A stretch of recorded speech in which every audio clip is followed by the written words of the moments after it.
The invasion began with an eerie stillness, a silver streak slicing through the sky like a silent omen. It wasn't a declaration of war, nor a show of force. It was quiet, too quiet. The massive alien vessels, sleek and angular, descended from the upper atmosphere with surgical precision, their hulls reflecting the harsh desert sun like liquid metal. Sensors spread across Earth detected their arrival, but by then it was already too late. They landed in the middle of nowhere, a desolate, sun-scorched stretch of the American Southwest. There were no major cities, no armies waiting to engage them. Just endless dunes, cracked earth, and an unrelenting heat that could bake bones to dust. To them it was a tactical advantage. Conquer the desert first, use it as a staging ground, then push inward. A flawless plan. But they underestimated the desert. And they underestimated humanity. Lieutenant Jake Holloway watched from a distance, hidden behind a rocky outcrop, sweat dripping down his brow as he scanned the alien fleet through binoculars. He wasn't military anymore, not technically. Just another ghost of the wars fought overseas, a man who had learned to adapt where others had failed. The desert was in his blood and he knew it better than anyone. "They're not ready for this place," he muttered, lowering the binoculars and taking a sip from his canteen. The water was warm, metallic, but it was life out here. He watched as the alien soldiers disembarked, tall, sinewy beings clad in segmented armor that shimmered under the merciless sun. Their movements were precise, calculated, but there was hesitation in them. They didn't belong here. From his vantage point, Holloway could already see the first signs of their mistake. The equipment they carried, gleaming technology with blinking lights and strange fluid movements, wasn't built for the sand. The relentless desert sands seeped into their instruments, disrupting their intricate systems with insidious precision. Holloway grinned. "Welcome to Earth, boys." The aliens began their advance, spreading out in a standard formation, scanning the area with what looked like biosensors. Holloway adjusted his radio, whispering into it. "They're moving east toward Dry Creek. They'll hit the gulch in 10 minutes. "Copy that," came the voice on the other end. "We've got something special waiting for them." Holloway's lips curled in a knowing grin as he wiped the stinging sweat from his brow, the desert's heat pressing down like an invisible hand. The desert had a way of hiding things that even the most advanced sensors couldn't pick up. Buried beneath the sand were improvised traps, things put together by hands that had learned patience and persistence over years surviving in this unforgiving wasteland. Nothing fancy, just good old-fashioned human ingenuity. As the alien squad reached the Dry Creek bed, a sudden explosion erupted beneath their feet. Sand and smoke billowed into the air as their formation broke, their precise movements turning into erratic scrambling. Holloway watched as they tried to recalibrate, their biomechanical limbs struggling against the fine, choking dust. Navigating the desert blind was beyond their capabilities. They faltered, unable to adapt to the relentless, shifting chaos, he muttered, shaking his head. The desert wasn't just sand and heat. It was deception, mirages, and shifting terrain that could turn deadly in an instant. Holloway had spent years fighting in places just like this, and he knew one thing for sure. Superior technology meant nothing if you didn't understand the battlefield. As the aliens regrouped, something worse was already closing in. The local wildlife, venomous creatures perfectly adapted to survive in this inferno, were drawn to the commotion. Scorpions the size of a man's hand scuttled from their hiding places, while rattlesnakes, disturbed by the vibrations, began to coil and hiss in warning. The aliens, unaware of the silent predators lurking around them, pressed on. Holloway leaned into his radio again. "Phase 2? "Phase 2 is a go," the voice responded. Suddenly, a distant rumble echoed across the valley. It wasn't human-made. It was the desert itself, shifting and groaning under the weight of a brewing sandstorm. Holloway grinned. The aliens had landed on a good day. Moments later, the wind picked up, carrying fine particles of sand at speeds that could strip flesh from bone.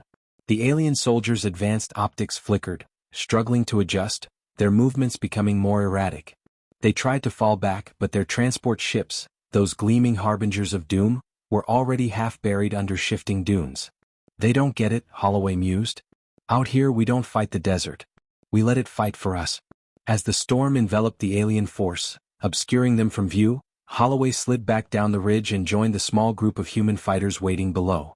"Looks like they're learning the hard way." A man named Carter, ex-military like Holloway, chuckled. "They think they're unstoppable.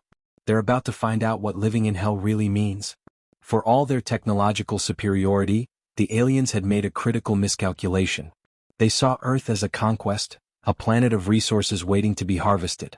But Earth wasn't just a planet, it was a battleground shaped by those who had endured its wrath for centuries. Holloway knew that better than anyone. He pulled his rifle off his back, dusting off the sand that had already crept into its crevices. "All right, boys.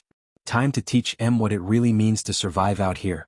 The wind howled across the desert, whipping fine particles that scraped against armor and equipment with relentless force. The alien invaders, once confident in their superior technology, now moved with noticeable hesitation. Their gleaming boots sank slightly into the loose terrain, and their advanced optics flickered erratically as the particles disrupted their delicate systems.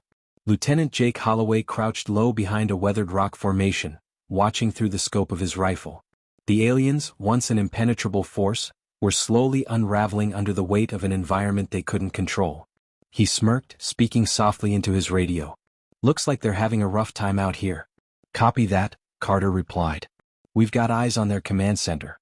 Looks like they're setting up shop near the old dry well." Holloway adjusted his stance, focusing on the gulch where the enemy had clustered their operations. The aliens had erected shimmering energy barriers, their usual flawless formations now messy and disjointed. Every few minutes, a sand-laden gust would buffet the makeshift structures, causing visible disruptions in the protective fields. "They must be getting desperate," Holloway muttered. "If they think they can hold up there, they're in for a surprise." He turned to his team, grizzled veterans, survivalists, and a handful of local militia who had learned to fight in the desert the hard way. They lacked the advanced technology of the invaders, but they held an advantage far more crucial: experience. They knew how to move with the wind, blend into the landscape, and strike when the enemy was weakest. "All right, people," Holloway said, scanning their determined faces. "We hit M hard, we hit M fast. No prolonged engagements.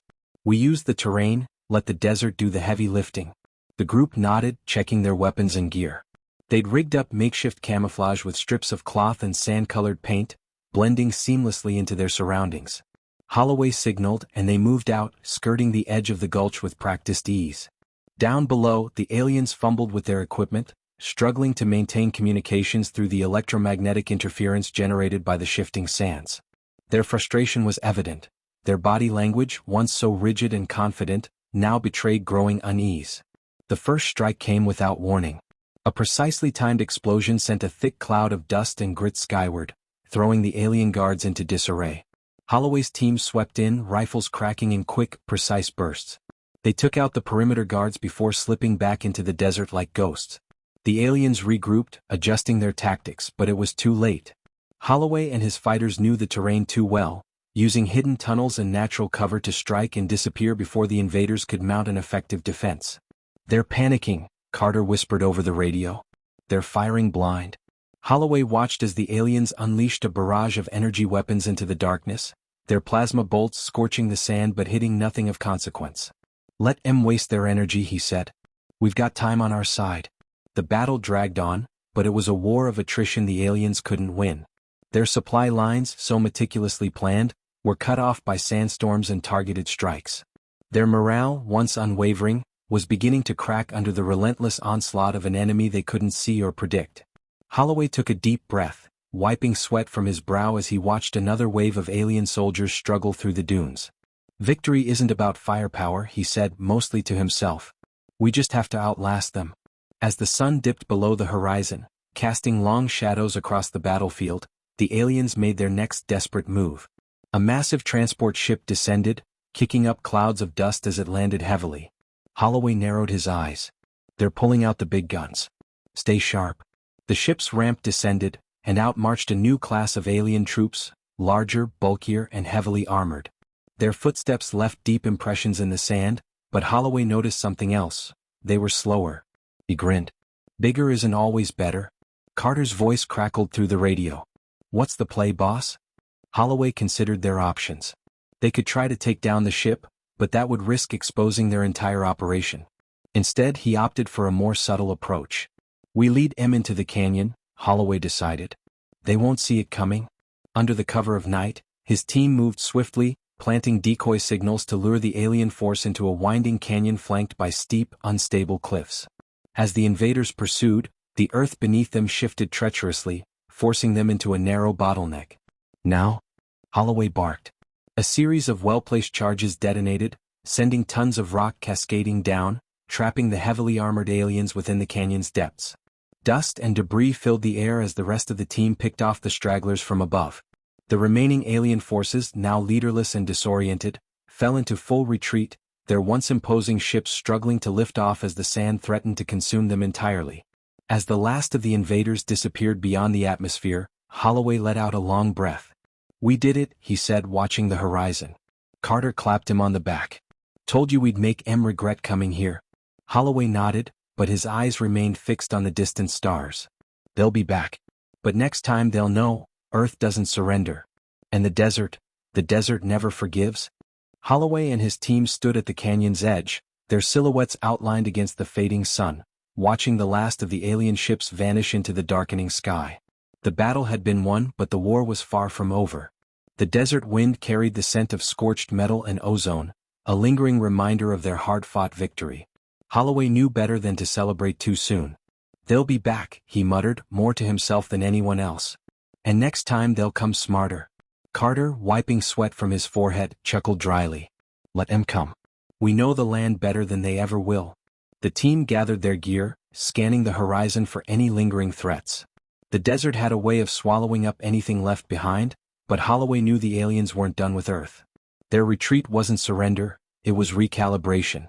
They would adapt, and next time they'd have new tactics, better strategies, and fewer weaknesses to exploit. "We need to be ready," Holloway said, strapping his rifle to his back. "Let's get back to base. We've got work to do." The trek back was grueling, each step a battle against fatigue and the relentless heat. The sun hung low in the sky, painting the desert in hues of amber and crimson. Holloway led the group through winding canyons and dry riverbeds, his instincts honed from years of surviving in hostile environments. Each shadow concealed unseen dangers, and every gust of wind whispered of a hidden ambush waiting to strike. "Eyes up," he warned, motioning for the group to spread out. "They might have left surprises for us." Carter grunted. "Wouldn't be the first time." They moved cautiously, their steps silent on the loose sand.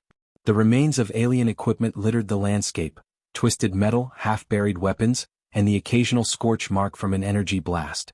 It was a testament to their resilience, proof that Earth's defenders weren't just going to roll over and accept defeat. By the time they reached the underground hideout, the stars were beginning to pierce the night sky. The base, a network of repurposed tunnels and bunkers, was a hive of activity. Engineers and survivalists worked side by side, repairing weapons, fortifying defenses, and studying the alien tech they had managed to salvage. "Welcome back, Lieutenant," a grizzled mechanic greeted Holloway, wiping his hands on a rag. "How'd it go out there?" "We sent them running," Holloway replied, his expression grim. "But they're not done with us yet."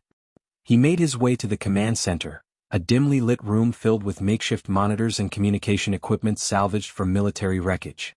Maps of the desert sprawled across the walls, marked with potential landing sites and enemy movements. "Any new signals?" Holloway asked, addressing a young analyst hunched over a screen. "Negative, sir," she replied. "But we've intercepted some strange transmissions. Could be encoded orders for a second wave." Holloway sighed. "Keep monitoring. If they come back, I want to know before they hit dirt." He turned to Carter, who was already studying one of the maps. "We need to reinforce our perimeter. Set up ambush points along these ridges here and here. If they return, we'll drive them into our trap zones, where the desert itself becomes our ally." Carter nodded. "Got it. I'll get the teams on it." The room buzzed with controlled chaos as orders were given and preparations made. Holloway knew they had bought themselves time, but time was a luxury they couldn't afford to waste. He ran a hand through his sweat-drenched hair, his mind already racing through contingency plans.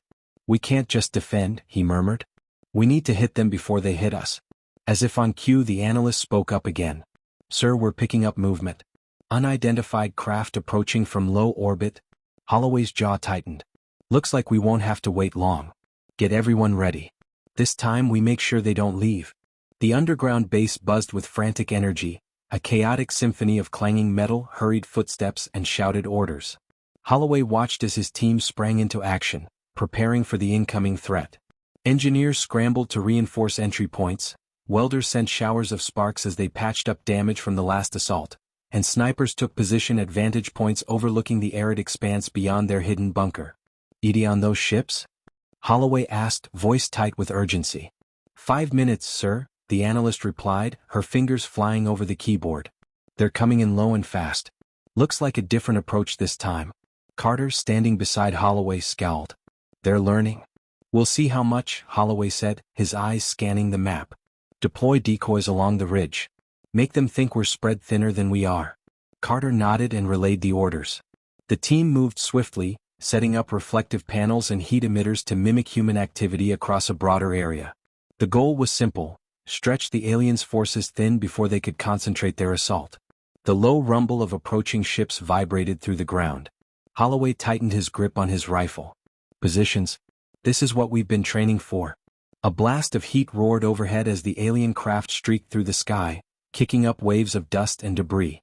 Their sleek silhouettes cast long shadows over the desert floor, descending with a precision that belied their earlier clumsiness. They had adapted, correcting their earlier mistakes with unnerving precision. Holloway hunkered down behind a rock outcropping, watching through his scope. The alien landing crafts touched down in staggered formation, disgorging squads of troops with alarming efficiency.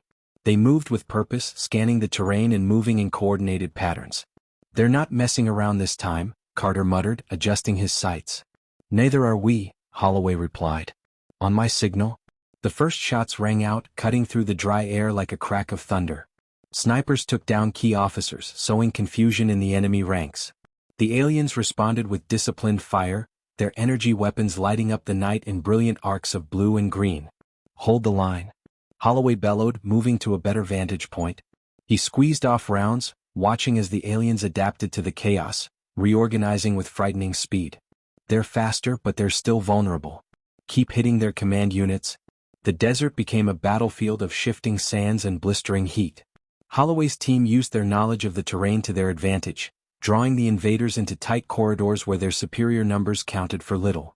Explosions erupted from pre-planted charges, sending plumes of sand skyward and forcing the aliens into a defensive stance. Fall back to the second line, Holloway ordered, his voice carrying over the roar of battle. The team retreated with practiced efficiency, drawing the aliens deeper into the kill zone. Suddenly, a deafening roar split the air. One of the alien ships, still airborne, unleashed a devastating plasma barrage that ripped through the canyon walls, sending boulders crashing down. Holloway ducked just in time, feeling the heat scorch past him. That was close, Carter muttered, wiping sweat from his brow. They're bringing out the big guns? Then we hit 'em harder, Holloway snapped. He keyed his radio. Bring the heavy hitters online. Moments later, a series of concealed artillery pieces opened fire from hidden locations, their explosive rounds tearing through the alien ranks with brutal efficiency. The tide of battle shifted as the aliens found themselves outmaneuvered once more. Holloway pressed forward, leading his team in a flanking maneuver that struck the enemy from the side. The aliens fought with ruthless precision, but they couldn't match the adaptability of Earth's defenders. Push them back, Holloway shouted, adrenaline surging through his veins. With relentless fire and tactical ingenuity, the human forces began to reclaim the ground they had ceded earlier. Alien soldiers fell, their sleek armor no match for well-placed rounds and relentless guerrilla tactics. Hours passed in a blur of fire and dust, and finally the aliens' resolve wavered. Their numbers dwindled, their formation crumbling. The last of their forces retreated toward their ships, desperate to escape the death trap the desert had become. Hold fire. Let them run, Holloway ordered, breathing heavily. They'll think twice before coming back here. As the alien ships lifted off, battered and beaten, Holloway surveyed the battlefield. The sand was littered with scorched wreckage, but his team had held strong. They had shown the invaders that Earth would not be conquered so easily. Carter clapped a hand on Holloway's shoulder. We did it. Again. Holloway nodded, his expression weary but determined. Yeah. But they're not done yet. And neither are we. He gazed out into the endless desert, the wind carrying whispers of battles yet to come. The fight for Earth was far from over, but tonight humanity had won another day. Back inside the bunker, Holloway exhaled deeply as the team gathered for a debrief, the weight of victory hanging heavy in the air. Maps were unfurled and damage reports were tallied. Holloway leaned over the table, tapping key locations. We need to fortify these areas. Next time they'll come in harder with more support. We have to be ready. A young recruit, barely out of training, spoke up. Sir, do you think they'll ever give up? Holloway met his gaze, his expression unwavering. No. But neither will we. As night fell, the survivors braced for the inevitable, each task a silent vow that Earth would never bow to its invaders. Humanity had shown resilience beyond measure, but Holloway knew the real war was just beginning.